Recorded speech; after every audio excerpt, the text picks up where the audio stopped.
Press club of India में जितने भी हमारा मीडिया पर्सन उपस्थित हुए हैं, सबसे पहले हम बोडोलैंड महोत्सव ऑर्गेनाइजिंग कमेटी की ओर से बोरो साहित्य सभा, गांधी हिंदुस्तानी साहित्य सभा, दुलाराय बोरो हारिमु आफाद और अखिल बोरो छात्र संघ की ओर से हम शुभकामना और हार्दिक बधाई देता हूँ। आज का ये जो प्रेस मीट है, इसका मूल उद्देश्य है कि आने वाले 15 और 16 नवंबर को 2024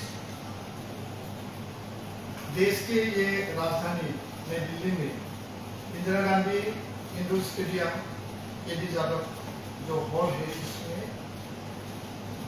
बोडोलैंड महोत्सव पहली बार के लिए ये आयोजन किया गया है। और ये बोडोलैंड महोत्सव 2 दिन के जो कार्यक्रम है, इस कार्यक्रम को आगे हम कैसे इसको लेके जाएंगे, इसके बारे में आज का ये प्रेस मीट हम आयोजन किया है। तो सबसे पहले बोडोलैंड महोत्सव पहली बार के लिए ये एक मेगा इवेंट है on culture, language, literature and education, तीनों जो इस मुद्दे को लेकर हमने आयोजन किया है। और आपको पता है कि बोरो समुदाय प्राचीन से प्राचीनतम समय से ही भारत में है। और इतिहास अगर हम देखा जाए तो इसमें सर एडवर्ड डे और डॉक्टर सुनीति कुमार सेतार जी, वो इतिहास में 5000 सालों का वो पुराना जो बोडो समुदाय है, एक समय में किराता है, ये प्रागज्योतिषपुर, कामरूपा और कौसारी किंगडम अलग अलग समय पे इसका इतिहास में इसको देखा गया है।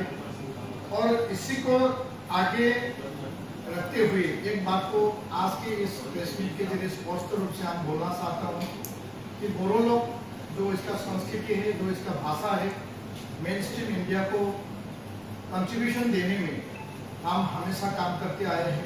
और इसलिए इस महोत्सव का नाम हमने इसका एक थीम रखा है, ethos of peace and harmony, an integral part for nation building. Bharat के निर्माण के लिए वो शांति को एक मुद्दा लेके हमने आगे चला है। और एंशियंट टाइम का जो प्राचीन से प्राचीनतम समय का वो जो इतिहास रहा है, इसमें जो हिंदू मिथोलॉजी है या एंशियंट इंडियन हिस्ट्री, इसमें उषा देवी का जो नाम आता है, जो लॉर्ड श्री कृष्ण का ग्रैंडसन था, उनसे उसका शादी हुआ था। और दूसरा बात है, महाभारत में ये आता है कि भीम जो पंचपांडव था, ये भीम में हिडिंबा राजा के उसका जो डॉटर है हिडिंबा को वो शादी किया था। और उषा देवी बांधाजा बानासुर का बेटी था।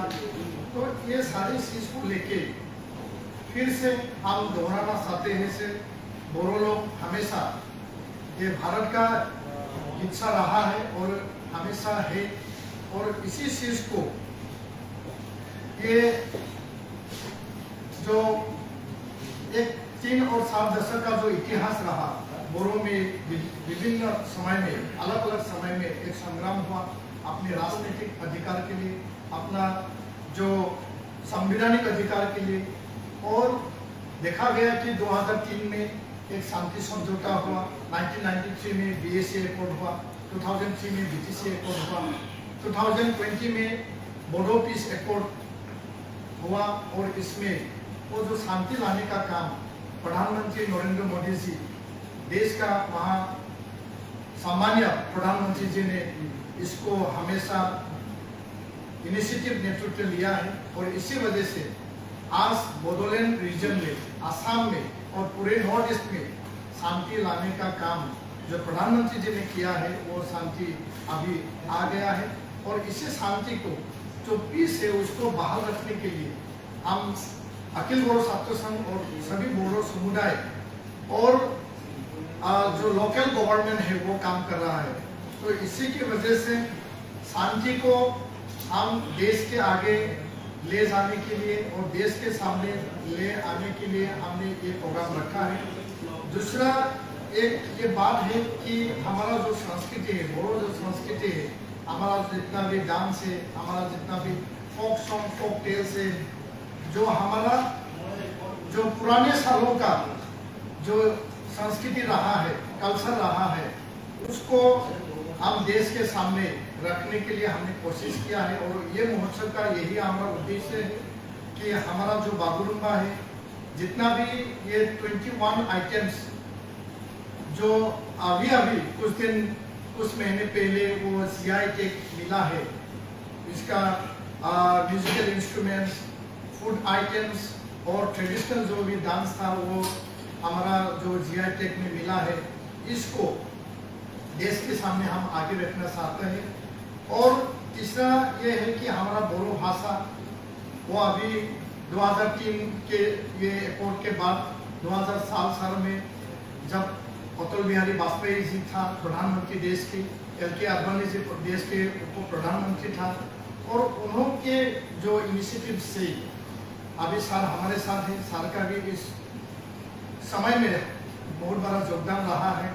तो इस समय में बोरो भाषा को देश का एक शेड्यूल में, संविधान के एक शेड्यूल में लाया गया, और इसके लिए भी हम हार्दिक हमारा जो बधाई हम सरकार को देता है।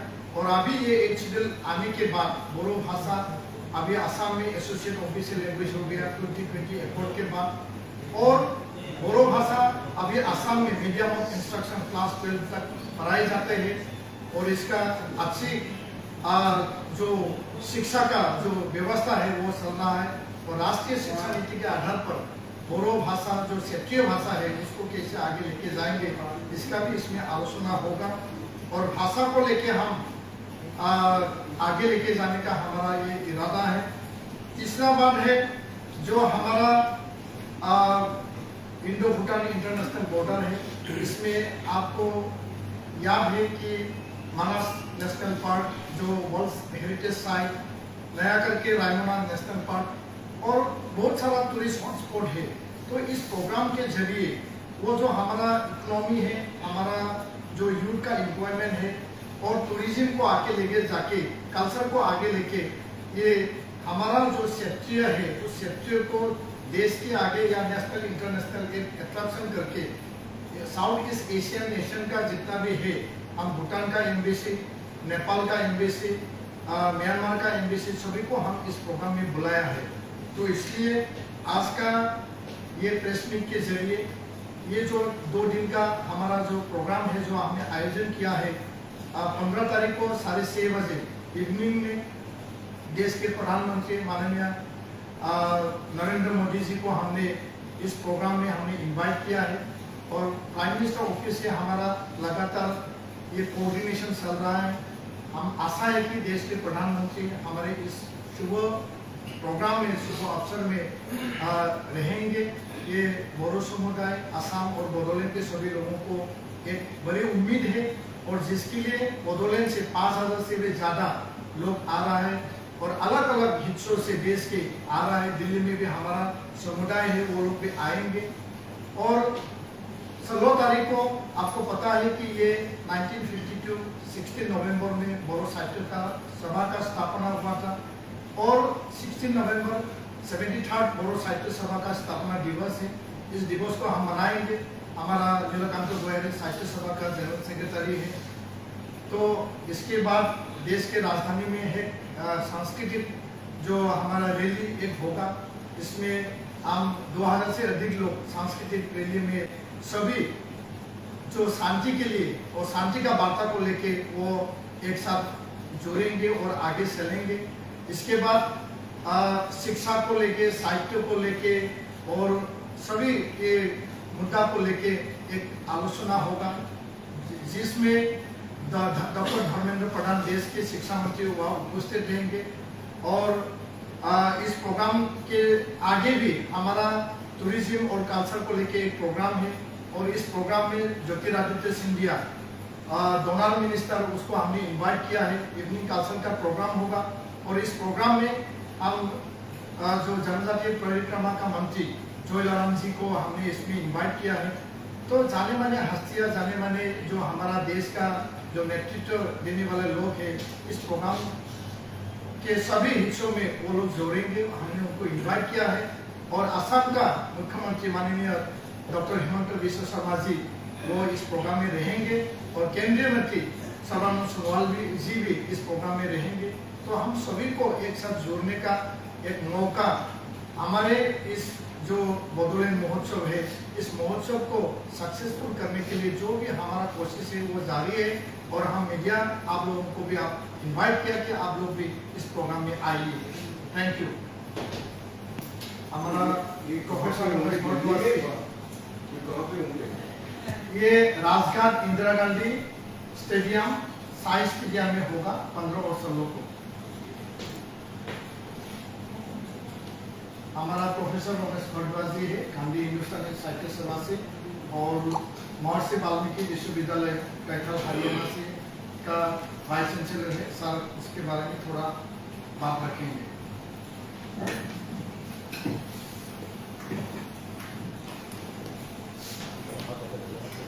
हाँ, नमस्कार।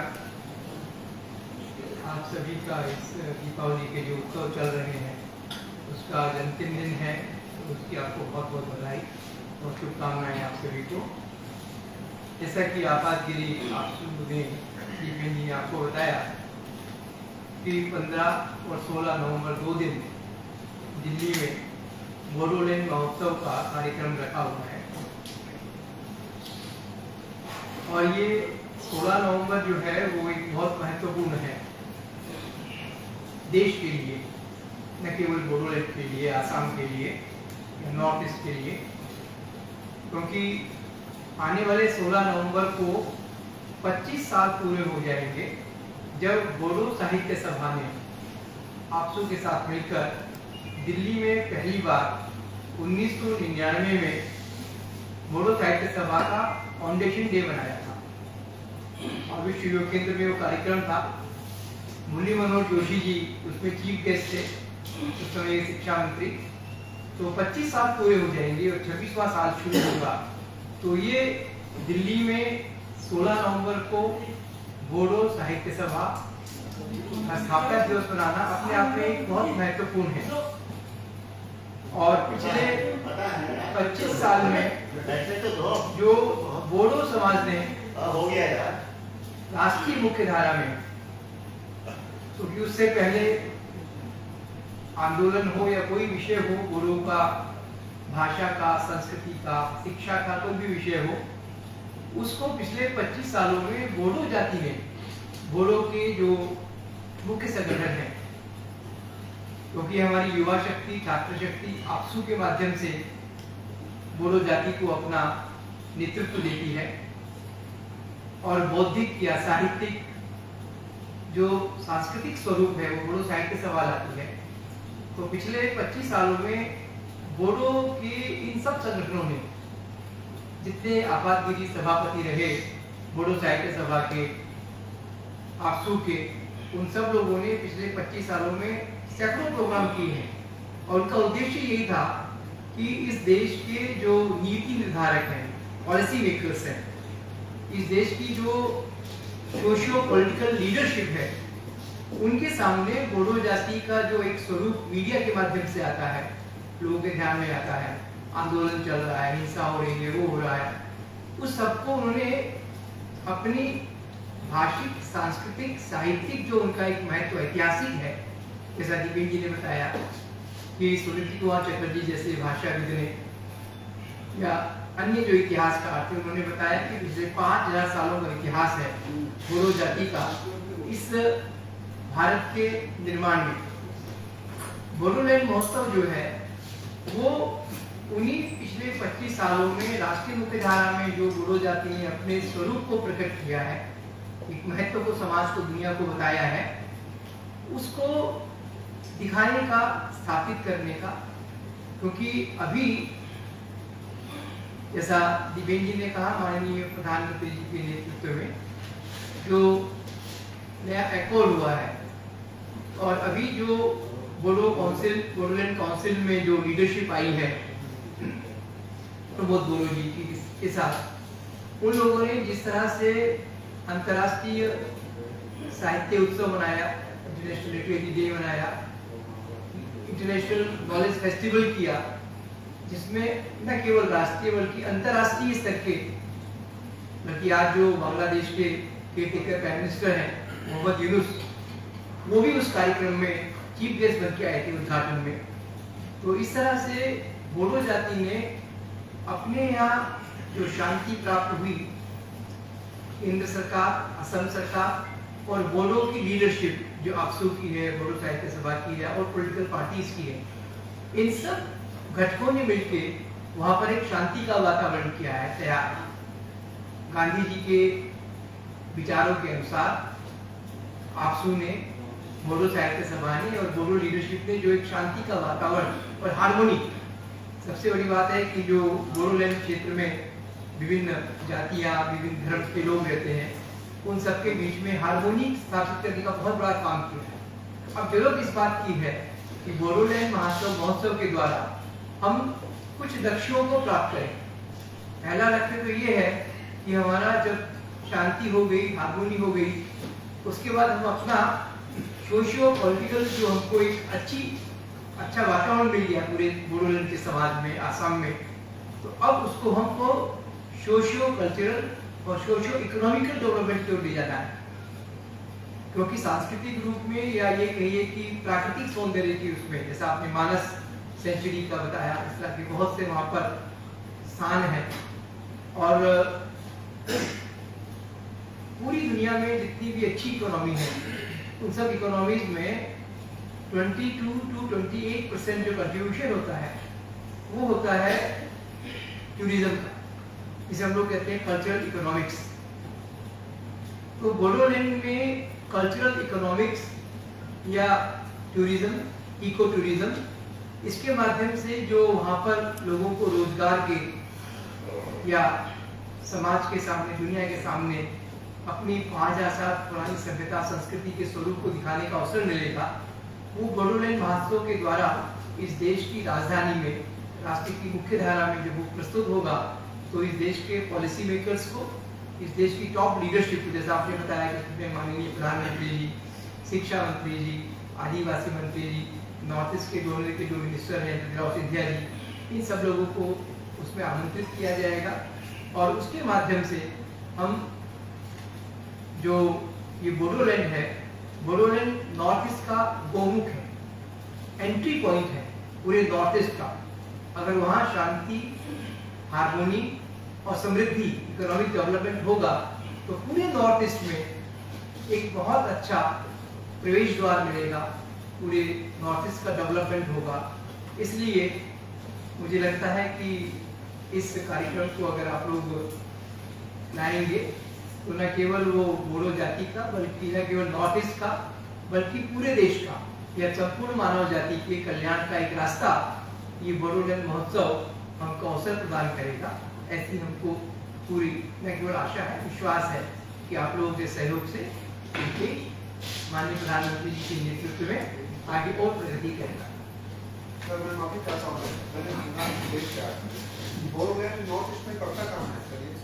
ये जब आप नॉर्थ बंगाल से नॉर्थ ईस्ट में एंटर करते हैं, श्रीरामपुर जो बॉर्डर का एक वो है, वहीं से बॉर्डर शुरू होता है, वहीं से बोडोलैंड शुरू होता है। पूरा नॉर्थ बैंक ऑफ, वैसे तो बोडो लोग जो है नेपाल में भी है, म्यांमार में भी है, नॉर्थ बंगाल में भी है, आसाम में भी है, बहुत से प्रदेशों में और देशों में है। मगर जो बोडोलैंड काउंसिल का जो अभी 4 या 5 डिस्ट्रिक्ट जो है, 6 शेड्यूल, 5 डिस्ट्रिक्ट, 5 डिस्ट्रिक्ट्स में, हाँ, तो बोडोलैंड टेरिटोरियल रीजन बीटीआर जो 5 डिस्ट्रिक्ट से जुड़ा हुआ है, northern part of the Brahmaputra river. ये जो आप उत्सव करने जा रहे थे, इसमें क्या कल्चर प्रोग्राम या अपना जो पारंपरिक उनका लोग अपना गीत है इसका? इसमें 2 दिन का जो कार्यक्रम से अभी बताया था सभापति जी ने कि इसमें 15 तारीख को जो है शाम को माननीय प्रधानमंत्री जी के आने की आशा है, वो इसका उद्घाटन करेंगे। और फिर 15 को, 16 को हम 4-5 कार्यक्रम अलग थीम लेकर के, एक एजुकेशन का लेकर, एक कल्चरल का लेकर, एक सोशियो इकोनॉमिक डेवलपमेंट को लेकर अलग अलग केंद्रीय मंत्री और जो हमारे देश के पॉलिसी मेकर्स हैं उनके साथ अलग अलग सेशन में चर्चा होगी। और एक जो सबसे बड़ा काम है वो करीब 2000 जो हमारे करीब 5000 लोग इसमें आसाम से आ रहे हैं, बोडोलैंड से या पूरे देश के अलग हिस्सों से आ रहे हैं।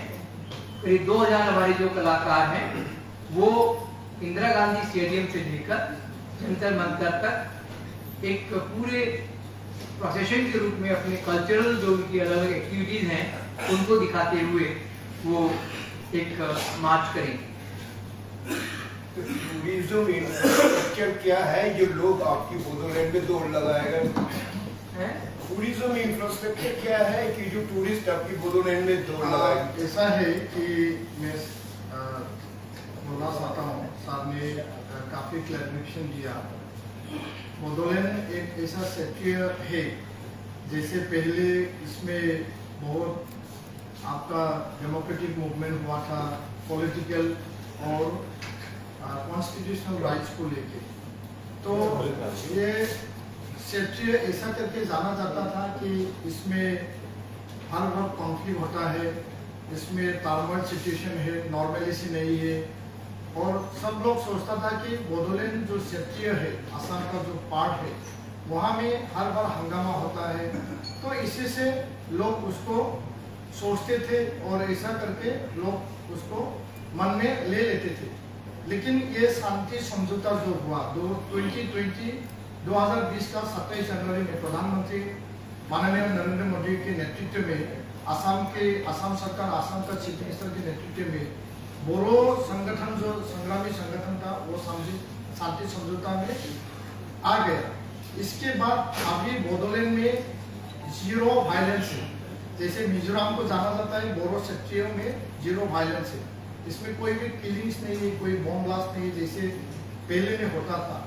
तो शांति आने के बाद अखिल बोडो छात्र संघ, बोडो साहित्य सभा, सभी संगठनों ने एक सिद्धांत लिया कि ये शांति बहाल रखना चाहिए और जो हमारा यूथ है, हमारा जो इंफ्रास्ट्रक्चर है, उसको आगे लेके जाना है। तो इसके लिए हमारा इकोनॉमी अगर बढ़ाना है, हमारा इंफ्रास्ट्रक्चर अगर बढ़ाना है, तो वहाँ में जो मानस नेशनल पार्क है, जो वर्ल्ड हेरिटेज साइट, तो वो Manas national park highest biodiversity region है। जैसे भूटान में मानस रॉयल आ गया, रॉयल मानस नेशनल पार्क, और इंडिया में मानस नेशनल पार्क। तो इसमें इतना ज़्यादा स्पेसीज है जिसकी वजह से ये जो अलग अलग हिस्सों में नेशनल पार्क है उसका अलग अलग वैशिष्ट्य है। तो मानस का अलग इसका इतिहास रहा है, आज भी है, आगे भी रहेंगे। तो इसको टूरिज्म का एक हॉटस्पॉट बनाने के लिए असम सरकार ने भी नेतृत्व लिया है, बीटीआर काउंसिल गवर्नमेंट ने, शिक्षित जो सरकार है वो भी नेतृत्व लिया है। और हम संगठनों की ओर से शांति है इसका गारंटी हम देंगे। और जो एडमिनिस्ट्रेशन है वो लोग भी काम कर रहा है, सरकार भी काम कर रहा है। और ये हार्मोनी और शांति आने के बाद लोग अभी आना शुरू किया है। और नया करके जो बंगाल से जो बॉर्डर असम का शुरू होता है, जहाँ से बोडोलैंड रीजन क्षेत्र का शुरू होता है, भूटान बॉर्डर, वहाँ का जो पार्ट है, वहाँ से रायमोना नेशनल पार्क नया करके वहाँ घोषणा हुआ है। और सिखना जोहलाम नेशनल पार्क, 2 नेशनल पार्क अभी नया वहाँ शुरुआत हुआ है। तो इंडो भूटान वो बॉर्डर में जो टूरिज्म का हॉटस्पॉट है, जो इको टूरिज्म का जो फैसिलिटीज है, जो प्रेस्टाइन नेशनल वो जो नेचुरल एक सिनेरियो है, तो लोग उसको आए और देखे। हमारा जो जनजाति का कल्चर है, अलग अलग समुदाय का इंडिजिनियस जो हमारा वहाँ में रहता है एक साथ, वहाँ का जो कल्चर है उसको, संस्कृति को देखे। तो हम ये चाहते हैं कि वो जो बहुत सालों से उसको नहीं दिखाया गया था, वो फोकस नहीं हुआ था, उसको फोकस करने में अभी हम लगे हैं। धन्यवाद सर। लेकिन आपके यहाँ अभी एक मामला कुकीज और उनका जो वो मामला तो शांत हुआ नहीं।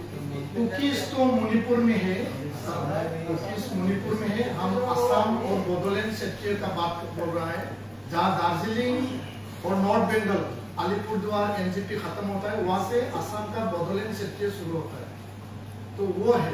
और इसके लेके भी बहुत सारा अखबारों में पहले निकाला था, ऐसा है, जा नहीं सकता है, तो वो अभी नहीं है, अभी पूरा का पूरा ये शांति सर हुआ है। एक बात बताएं, वहाँ जाने के लिए क्या रेल का प्रबंध है, कोई एयरपोर्ट है, कोई बस का रूट है? आप जाने का ये तो बता दिया यहाँ पे है, लेकिन हम जाए कैसे, उसके ऊपर कुछ प्रकाश डालें। पहले तो ये है कि दिल्ली से, कोलकाता से, मुंबई से, बेंगलोर या तमिलनाडु जहाँ से भी हो, ये नॉर्थ ईस्ट का एंट्री पॉइंट है। सबसे पहले आपका मिलेगा ये कोकराझार, जो बीटीआर जो काउंसिल का हेडक्वार्टर है, वहाँ रेल स्टेशन है, सभी ट्रेन वहाँ में रुकती है। इसके बाद न्यू बंगाईगांव आएगा, इसके बाद रोंगिया आएगा, इसके बाद गुवाहाटी आएगा। और दूसरा बात है जो एयरपोर्ट का फैसिलिटी है, गुवाहाटी के पास है, गुवाहाटी के पास है जो एयरपोर्ट का अभी फैसिलिटी है। गुवाहाटी तो इंटरनेशनल एयरपोर्ट लोकप्रिय गोपीनाथ बोरडोले, दूसरा नया करके जो रूपसी जो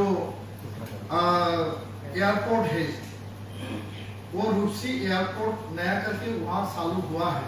तो नेशनल हाईवे इससे कनेक्टिंग है, रेलवे कनेक्टिंग है, और वो फ्लाइट का भी कनेक्शन वहाँ में है।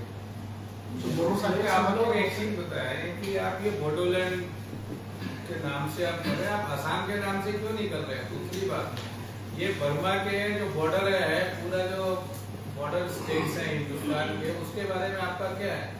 मणिपुर कुछ कहता है, नागालैंड कुछ कहता है, अरुणाचल कुछ कहता है, सारे स्टेट्स अपने अपने गाना गा रहे हैं कि भाई हमको बर्मा से बॉर्डर ओपन रखो। कभी ऐसा होता है? आपका क्या मानना है? नहीं, हमारा जो क्षेत्र है वो असम का एक हिस्सा है। असम जो स्टेट है, वो स्टेट के अंदर ही बोडोलैंड क्षेत्र है। बोडोलैंड टेरिटोरियल काउंसिल एक 6 शेड्यूल का एक गवर्नमेंट है, सेल्फ गवर्नमेंट, जो संविधान से आता है। और उस क्षेत्रों को लेके हमारा उम्मीद है आगे लेके जाने का। जैसे कि बोडोलैंड ऑटोनोमस काउंसिल एक अकॉर्ड हुआ 93 में, बोडोलैंड टेरिटोरियल काउंसिल एक अकॉर्ड हुआ 2003 में, बोडोलैंड जो पीस अकॉर्ड हुआ, बोडो पीस अकॉर्ड 2020 में। तो और नामकरण जैसे कि बोडोलैंड से आता है, इसका हर बोडोलैंड यूनिवर्सिटी है, अलग अलग हिस्सों में है, इसलिए हम असम के अंदर ही जो क्षेत्रीय रीजन है उसको बोडोलैंड नाम से वो महोत्सव को हमने इसका नामांकन किया है। नहीं, इसमें कोई जो विशेष बात आप पूछना चाहते हैं वो ये है कि आप आसाम के नाम से काम क्यों नहीं करते? आपका ये जो है, तो देखिए आसाम में एक बोडोलैंड है ना, हाँ, वो एक हिल का भाई साहब इसमें ऐसा है, इसकी आप पूरी बैकग्राउंड देख लीजिए। जब भारतीय संविधान का निर्माण हुआ, उस समय संविधान में ये प्रावधान किया गया कि जो ट्राइबल कम्युनिटीज हैं, जिनकी अपनी कल्चर है, अपना लैंग्वेज है, और इस तरह का देश के अलग अलग हिस्सों में पूरा काम हुआ है। तो नॉर्थ ईस्ट में जो मोर देन 100 ट्राइब्स हैं, उनकी अपनी लैंग्वेज है, अपना कल्चर है, उसको प्रोटेक्ट कैसे करना है। तो भारतीय संविधान ने एक व्यवस्था की कि 6 शेड्यूल बनाया, और 6 शेड्यूल में ये कहा कि गवर्नमेंट विद इन गवर्नमेंट, यानी असम गवर्नमेंट तो है, स्टेट गवर्नमेंट है, मगर उस ट्राइब कम्युनिटी का जो एरिया है, वो एरिया सेल्फ गवर्नेंस में जाएगा अंडर 6 शेड्यूल। उसी के लिए पहले जो है, जैसा सर ने बताया कि बोडोलैंड ऑटोनॉमस काउंसिल बनी, फिर बीटीसी बोडोलैंड टेरिटोरियल काउंसिल बनी, अब 2020 अकॉर्ड के बाद वो बीटीआर बन गया। तो क्या है कि आसाम के 5 जिले, वो 5 जिले इस ऑटोनॉमस काउंसिल के अंडर 6 शेड्यूल उनको सेल्फ गवर्नेंस का अधिकार दिया हुआ है। यानी एजुकेशन का है, कल्चर का है, लैंग्वेज का है, ये जो इश्यूज जो हैं, इन सबको उनके पंचायती राज का है, उनके अपने इकोनॉमिक डेवलपमेंट का लिए है। तो ये बोडोलैंड जो एरिया, जो ऑटोनॉमस काउंसिल का जो 5 डिस्ट्रिक्ट्स है, उसमें जो बोडो जाति का अपना संविधान प्रदत्त जो उनको एक व्यवस्था है, उसके अंतर्गत वो काउंसिल काम कर रही है। और उसी काउंसिल में रहने वाली जो मतलब बोडो कम्युनिटी है, उसके जो socio cultural, socio educational, socio economical issues को लेके जो संगठन बने हुए पिछले 70 साल से बोडो साहित्य सभा है, अभी उसका 72nd। मेरा दूसरा सवाल का आपने जवाब नहीं दिया। हाँ कि जो बॉर्डर एरिया है भूटान के बर्मा से, वो वहाँ के लोग क्यों कहते हैं बोडोलैंड का क्या मान्यता है? बोडोलैंड में वो जो बोडोलैंड का म्यांमार से नहीं लगती। ऐसे नहीं, बोडोलैंड नहीं लगता। मैं कह रहा हूँ आपकी क्या मान्यता है? सारी टेररिस्ट तो वहीं से जहाँ सीख करके आ रहे थे, कैसी बात आप कर रहे हैं sir? You have to go and look into the history। आप ये नहीं कह सकते कि भाई बोडोलैंड का कोई लेना देना, बॉर्डर नहीं है बर्मा से तो इसका कोई लेना देना नहीं। बर्मा इंडिया का बर्मा से जो बॉर्डर है वो ट्रांसपेरेंट बॉर्डर है, वहाँ टेररिज्म आता है, नशा आता है, सारी चीजें आती है। उसके बारे में आप क्या हमारा ये प्रेस मीट है। भारत का जो सोवरेनिटी और सुरक्षा हम हमेशा चाहते हैं, शांति चाहते हैं। कोई भी अलग नेशनल का जो बॉर्डर इनसिक्योर नहीं होना चाहिए। और बोडोलैंड महोत्सव में आप सबको हमने हार्दिक से अभिनंदन दिया है। उसका हमारा आप लोग सभी आइए और हमारा बोडो साहित्य सभा का मेरा एक छोटा सा प्रश्न है। नीलकांत गोयल जी कुछ थोड़ा बात रखेंगे आप लोग। एक मिनट पहले मेरा एक छोटा सा प्रश्न ऐसा है कि हम लोग सब वीट प्रोड्यूसिंग उसके प्लेस में से है। जब हम जाते हैं तो हमें रोटी नहीं मिलती, ना तो वो Singapore, Bangkok, Australia, sir Dubai कहीं नहीं मिलती है। उसके लिए स्पेशल जगह जाना पड़ता है। आप लोग तो राइस ईटिंग है, हम वहाँ आएंगे तो हमें तो रोटी नहीं मिलेगी, तो क्या होगा? अभी रोटी पूरा का पूरा उपलब्ध है उधर।